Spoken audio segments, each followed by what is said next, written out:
The envelope was slipped under her door at 3 a.m. Zara knew the exact time because she had not been sleeping. She had been lying on her back on the floor of her apartment, still dressed, staring at the ceiling, running the same calculation over and over the way you run a number that keeps coming out wrong no matter how many times you check it. Soo-yeon. She heard the sound before she understood what it was. A soft friction. Paper against hardwood. She was on her feet before it stopped moving, crossing the apartment in 4 steps, pulling the door open in one motion.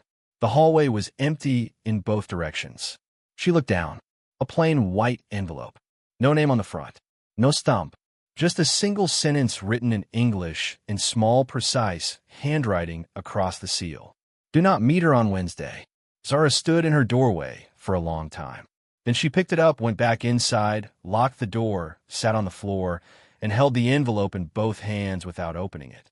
She thought about the last envelope someone had slipped into her life without warning. It had been Emika's phone.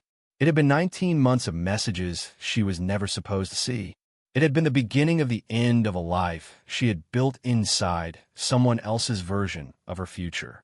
She thought, here we go again. Then she opened the envelope. Before we dive deeper, let us know in the comments where you're watching from. We'd love to hear from you. And if you're new here, click on the subscribe button so you never miss any of our upcoming videos. Inside was a single photograph.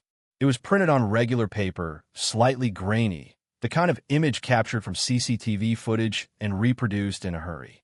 The timestamp in the bottom right corner read 16 days ago. The location was a building Zara did not recognize. But the 2 people standing outside it, mid-conversation, close enough that their shoulders were almost touching, she recognized both of them without any difficulty at all. One was Soo-yeon. The other was a man Zara had never seen before. Late 50s, silver-haired, expensive coat, the kind of man who stood like he had never once in his life been told to wait. On the back of the photograph, in the same small, precise handwriting, Park Sung-kyu. Do not let her know you have seen this. Zara set the photograph face down on the floor. She pressed both hands flat against her knees. She breathed in for 4 counts, out for 4 counts. The way her mother had taught her when she was 8 years old, and the world felt too large and too loud and too much. Diane Monroe had said, 4 in, 4 out, and the world does not get smaller, but you get bigger. She breathed in for 4 counts, out for 4 counts. Then she picked up her phone and texted Soo-yeon. Wednesday still works for me. Same place? Soo-yeon replied in under a minute. Perfect. Can't wait. I have something to tell you. Zara stared at those last 5 words for a long time. I have something to tell you. She put the phone face down on the floor beside the photograph. She thought about what kind of woman walks into a room knowing it is a trap. She thought about her father, Calvin Monroe, who had spent 14 years walking into rooms that powerful men had arranged specifically to stop him, and who had kept walking in anyway because someone had to, and because he believed that what you do when you are afraid is more important than what you do when you are not. She thought, I am my father's daughter. Then she went to her window, looked down at the street below, and was not surprised at all to see a black car parked at the curb in the same spot it had been parked 3 nights ago. She was not surprised. But something moved in her chest anyway. She picked up her phone again and opened a new message thread to a number she had saved on a no-name. Just a single letter. K. She typed, I got the photograph. Who brought it? 3 minutes passed. Then, someone I trust. Are you safe? She looked at those 3 words. Are you safe? Not are you okay? Not are you all right? Are you safe? The precision of that was not lost on her. She typed, for now. We need to talk. His reply came in under 30 seconds. Tomorrow, 7 a.m. The Pojangmaka, near Hongik University. Come alone. She put the phone down, looked at the ceiling. Come alone, as though she had anyone left to bring. She did not sleep. By 5 a.m. she had read everything she could find about Park Sung-kyu, or everything that was findable, which was not the same thing at all. What was publicly available was a carefully constructed portrait of a legitimate businessman. Shipping, infrastructure, philanthropic foundations. A profile in a Korean business magazine from 3 years ago that described him as one of the most quietly influential figures in the country's logistics sector. Quietly influential. She understood now what that meant. It meant powerful in ways that did not appear in print. What she could not find was any connection to her father, any mention of Halcyon Maritime in connection with his name, any suggestion that a civil rights attorney from Atlanta, Georgia had spent 14 years building a case that reached all the way across an ocean to a man in a long, expensive coat who stood outside buildings having conversations he should not have been having with women who were supposed to be Zara Monroe's closest friend in Seoul. She found one thing that stopped her: a brief mention in an archived Korean news article from 17 years ago. A shipping company called Halcyon Maritime had settled a federal whistleblower case in the United States. The settlement terms were undisclosed. The whistleblower was unnamed. The company's Korean parent firm was not named in the article. But the date of the settlement was 6 weeks after her father died on a Georgia interstate on a Tuesday morning. 6 weeks. Zara sat very still in front of her laptop. She thought about the word settlement. She thought about what it meant that a case settled 6 weeks after the attorney building it died in a car accident. She thought about Kong Min-jae standing at the window of his 31st floor office, saying my father died in a car accident, and then saying nothing else, and how that silence had answered the question she was not yet ready to ask. She closed her laptop. She got up, went to the windowsill, picked up her grandmother's prayer beads, and held them until her hands stopped shaking. "You come from women who survived," her grandmother used to say. She put the prayer beads around her wrist. She picked up her coat and her bag. She went to meet Kong Min-jae. The Pojangmaka near Hongik University was small and warm and smelled like fish broth and sesame, and the particular comfort of a place that opens before the city properly wakes up. There were 4 tables. 3 of them were empty. At the 4th, in the corner with his back to the wall and a clear line of sight to the door, Kong Min-jae was already waiting. He had a cup of tea in front of him that he had not touched. He was watching the door when she came in. He watched her cross the room. He did not stand up. He did not smile. He waited until she had sat down across from him and taken off her coat and set her bag on the chair beside her before he said anything. What he said was, "You didn't sleep." It was not a question. "No," she said. "I didn't." The owner brought her tea without being asked. She looked at Min-jae. He looked back at her. Neither of them spoke for a moment. Outside the Pojangmaka, Seoul was beginning its morning, the sounds of a city assembling itself around them through the thin walls. "Who brought the photograph?" she asked. "Someone who has been watching Park Sung-kyu for longer than I have." "Who?" He looked at her. "Someone who knew your father." The tea in front of her was steaming. She wrapped both hands around it. The prayer beads on her wrist pressed warm against her palm. "Tell me about Atlanta," she said. Something shifted in his face. Not much, just enough. The way a locked door shifts when you find the right key. Not open yet, but no longer entirely closed. "How much do you know?" he asked. "I know the settlement happened 6 weeks after he died. I know Halcyon Maritime's parent company was Korean. I know Park Sung-kyu is connected to that company through enough layers that it does not appear in any public record." She looked at him across the table. "I know you knew my father's name before I arrived in Seoul. I want to know why." He was quiet for a long moment. Then he said, "My father also died because of Park Sung-kyu." The Pojangmaka was very quiet around them. "He was a port inspector," Min-jae continued. His voice was even, precise. The voice of a man who had told this story to himself so many times it had become a flat and factual thing.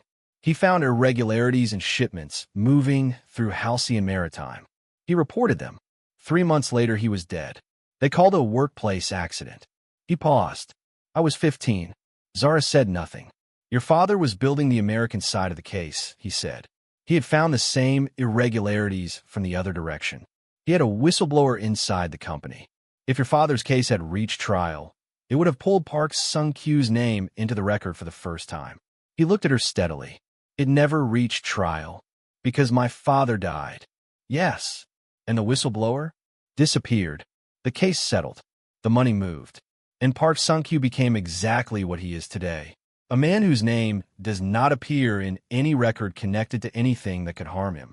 Zara looked down at the tea in her hands. She thought about a Tuesday morning in Atlanta 17 years ago. She thought about her mother Diane getting a phone call. She thought about the way grief looks on a woman who has decided her daughter will never see her break. She thought about a 15-year-old boy in Seoul who had made a decision standing over his father's body that had taken him 17 years to execute. "Why didn't you come to me sooner?" she asked. "When you found out I was coming to Seoul. Why wait?" "Because I needed to know if you were safe to approach. If they already knew about you. If coming to you would put you at greater risk than leaving you alone." He paused. "And because I needed to know what kind of person you were." "And what kind of person am I?" He looked at her for a moment.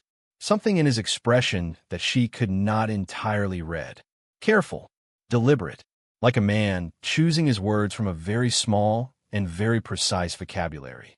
"The kind who walks into a room she knows is a trap," he said quietly, "because she has decided that what she finds on the other side is worth the risk." The silence that followed was different from the silences before it. Zara looked at him across the small pojangmaka table, with the city waking up outside and the tea cooling in her hands and her grandmother's prayer beads warm against her wrist, and she thought, "This man has been carrying the same weight I have been carrying, and he has been carrying it alone for 17 years. She did not say that. What she said was, "Soo-yeon texted me this morning. She said she has something to tell me." Min Jae's expression did not change, but something behind his eyes went very still. "What exactly did she say?" "I have something to tell you." Just that. He was quiet for a moment. "Then, whatever she tells you on Wednesday, do not react. Whatever it is, however significant it is, you smile, and you listen, and you give her nothing. You think she's going to test me. I think she has been instructed to find out whether you know anything. And the best way to find that out is to give you something real. Something significant enough that a genuine reaction would be impossible to fake." He looked at her steadily. "So, you have to be ready to fake it. What do you think she's going to tell me?" He picked up his tea for the first time, set it down again without drinking. "I think she's going to tell you something about me," he said. "If you're still watching up to now, type, 'I'm still here' in the comment section." Wednesday came away bad things always come. Quietly, on schedule, pretending to be ordinary. Zara spent the day at the university, sitting in seminars, making notes, eating lunch alone in the campus cafeteria because Soo-yeon had a class. She was calm on the surface in the way that she had learned to be calm on the surface, which was the kind of calm that costs something that you pay for later in the dark. She arrived at the restaurant at exactly the right time. Not early, not late. She ordered the galbi before Soo-yeon arrived, because it was Wednesday, and that is what they always did, and everything had to be exactly what it always was. Soo-yeon arrived 7 minutes late. She was slightly breathless. She sat down, poured herself water, looked at Zara with an expression that Zara now understood was not warmth but performance, and said, "You look tired." "I haven't been sleeping well," Zara said, which was true. Seoul does that at first. Soo-yeon smiled. "It gets better." They talked about normal things for 20 minutes. A professor Zara found difficult. A part of the city Soo-yeon wanted to show her. A Korean drama that Soo-yeon was still insisting Zara needed to watch. Zara listened and responded and laughed at the right moments and kept her hands relaxed on the table and gave nothing away. Then Soo-yeon leaned forward slightly, lowered her voice, the signal that something significant was coming. "I need to tell you something," she said, "about Kang Min-jae." Zara looked at her with what she hoped was mild curiosity. "What about him?" "He is not what he presents himself as." Soo-yeon's voice was careful, concerned. The voice of a friend delivering difficult news for your own good. "The businesses are real, but they are a front. He controls things in this city that are genuinely dangerous. People who cross him disappear. People who know too much about him end up in situations they cannot get out of." She paused. "I'm telling you this because I have seen you noticing him, and I am worried about you." Zara looked at her. She thought about what Min Jae had said. Whatever she tells you, you give her nothing. She thought about the photograph, about Park Sung-kyu's hand, about the CCTV timestamp 16 days ago. She thought about her father walking into rooms that powerful men had arranged to stop him. She said, "Thank you for telling me. I'll stay away from him." Soo-yeon looked at her for a moment, searching, reading, looking for the crack in the surface. Zara gave her nothing. "Good," Soo-yeon said. She sat back, picked up her chopsticks. "He's not someone you want in your life, Zara. Trust me. Trust me." Zara smiled. I trust you, she said. They ate dinner. They talked about the Korean drama again. They split the bill the way they always split the bill. They walked out together into the Seoul night and hugged at the corner where their routes home diverged, and Soo-yeon said get some sleep, and Zara said, I will, and they went in opposite directions. Zara walked 3 blocks. Then she stopped, stood on the pavement, pulled out her phone. She typed to Kay. She told me you were dangerous. I said I would stay away from you. His reply came in 40 seconds. Good. She will report that back tonight. It buys us time. Then, after a pause, you did well. She looked at those 3 words standing alone on her screen. She put her phone in her pocket and kept walking. She did not see the black car that pulled out from a side street 2 blocks behind her and followed at a distance all the way to her building. She did not see it park. She did not see the second man in the passenger seat who was not Kong Min-jae, who raised a phone to his ear as soon as she went inside, who said 4 words into it and then hung up. She was already upstairs, standing at her window with her prayer beads in her hand, looking out at Seoul, letting herself feel for the first time today the full weight of what she was carrying. She did not see any of it. Min-jae's phone rang at 11 p.m. He looked at the name on the screen, answered on the second ring. She stayed away from the restaurant, the voice said. She walked home alone. She's inside. And the other car? A pause. Min-jae. There was a second car. One of Park's men. They followed her from the restaurant. Min-jae was already standing, already moving, already reaching for his coat. How long ago? 20 minutes. Why are you telling me now? The voice on the other end was quiet for a moment. Because the second car is still there. It has not moved. And there is a third man on foot who went into the building behind her. Min-jae was already at the door. Don't call the police, he said. Don't call anyone. Just watch the building. He hung up. He drove to Mapo-gu in 11 minutes. He parked 2 streets away and walked the rest on foot, coat collar up, hands in pockets, the way a man walks who's been trained to move through cities without being seen. He came around the corner and clocked the second car immediately. Engine off. 2 occupants. Watching the building entrance. He did not look at them. He went around to the fire exit at the back. He climbed 4 floors. He stood outside her door and knocked twice. Quietly. The kind of knock that is not for anyone else in the hallway. There was a long pause. Then her voice, carefully even, from the other side of the door. Who is it? It's me, he said. Another pause. Longer. The door opened. She was in home clothes. Her hair was loose. Her grandmother's prayer beads were on her wrist. She looked at him standing in her doorway at 11 p.m. with his coat still on, and something immediately shifted in her expression. Not fear. Something more complicated than fear. What happened, she said. Park Sung-kyu had you followed from the restaurant tonight. She was very still. There's a man in this building right now who does not live here, he said. I need you to pack what matters to you and come with me. She looked at him for a moment. He watched her process it. He watched her make the calculation, fast and precise and unsentimental, the way she did everything. Then she said, give me 4 minutes. He stepped inside. She turned and went to the bedroom. He heard drawers opening.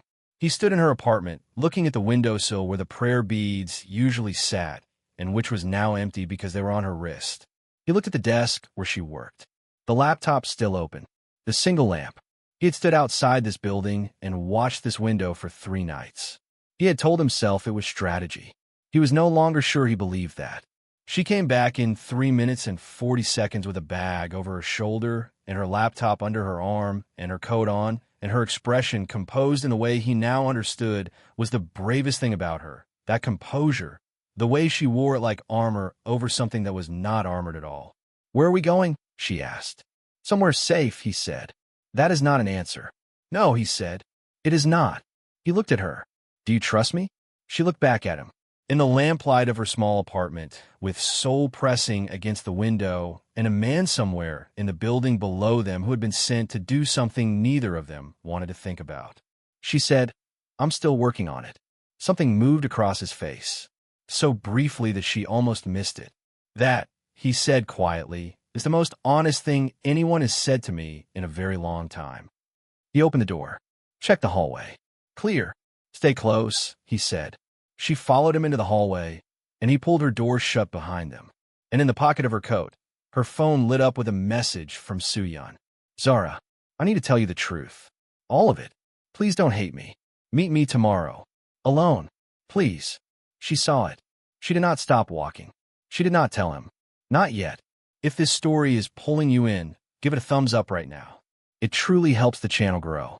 Share it with someone who would stay up all night watching this. And drop your theories in the comments. We read every single one.